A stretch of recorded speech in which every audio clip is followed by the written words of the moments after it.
Weather update tayo mga kapatid, tuluyan na ngang lumalayo. Ito pong dating Bagyong Henry sa ating bansa. Ito po ay huling namata ng Pag-asa sa layong 960 kilometers west ng Northern Luzon. Ito nga po ay nasa labas na ng ating PAR at patungo na po dito sa southern portion ng China or dyan po sa may area ng Vietnam. Kasabay po ng paglayo niyan, nababawasan na rin po yung epekto ng ating habagat o southwest monsoon. Pero posible pa rin po yung ating mga kalat-kalat na pagulan sa ilang bahagi ng ating bansa. Dito po, dahil sa epekto ng ating habagat o southwest monsoon. Dahil nga po dyan, possible po yung ating mga kalat-kalat na pagulan at mga posibleng thunderstorms na lamang dito po sa ilang bahagi ng Mindoro at Palawan. Samantalang, ang natitirang bahagi ng ating bansa, ito pong eastern section ito, may mga posible rin tayong thunderstorms. Dulot naman ng ating tinatawag na easterlies at nagdudulot din po yan ng mainit at maalinsangang panahon sa ating bansa. At mga kapatid, kasabay po ng unti-unti pang paglayo nitong dating Bagyong Henry, mas magiging maganda pa po at maaliwalas ang panahon natin, lalong-lalo na ngayong weekend. Magiging malinsangan po panahon natin At kung may mga pagulan tayo, ito po yung mga afternoon showers na lamang natin at thunderstorms. O yung mga pulo-pulong pagulan na kadalasang nangyayari tuwing hapon at gabi. Pero sa kabila po ng magandang panahon ngayong weekend, meron po tayong inaasahang posibleng panibagong sama ng panahon na pumasok sa ating area of responsibility. Ito po ang tropical storm, Bobby, na nasa labas ng ating PAR.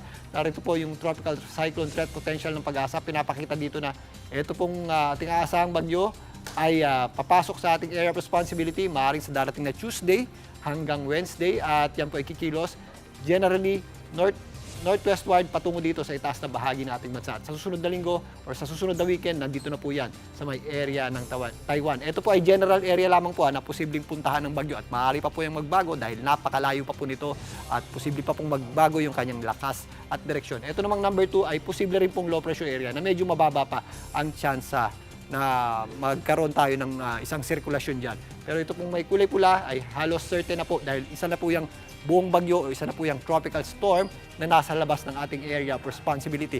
Napakalayo pa po niya sa ating area of responsibility. Sa katunayan, nasa labas pa po yan ng information domain ng Pag-asa. Pero ito po ay isang full-blown tropical storm o isa pong ganap na bagyo. Nakikita natin na lalakas pa po yan sa mga susunod na araw at kikilos papalapit sa ating area of responsibility. Posible po yan umabot hanggang super typhoon category habang binabaybay itong East Philippine Sea. Yeah, again, ito po ay sa ngayon hindi pa natin inaasang maglandfall or tumama sa lupa pero yan po ay posibleng magpalakas sa ating habagat o southwest monsoon na posible pong magpaulan sa atin sa susunod na linggo.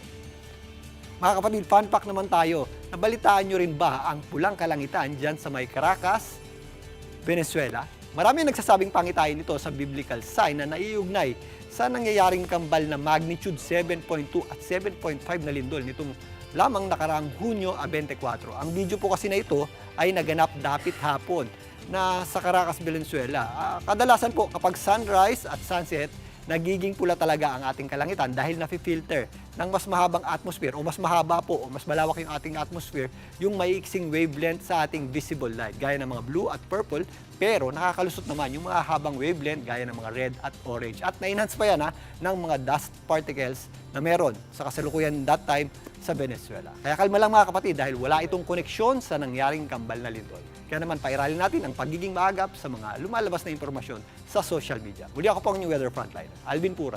Lagi may panahon para sa inyo. Mga kapatid, Julius Babaw po. Para sa komprehensibo at makabuluhang balitaan at talakayan, mag-follow at mag-subscribe na sa social media pages ng News 5.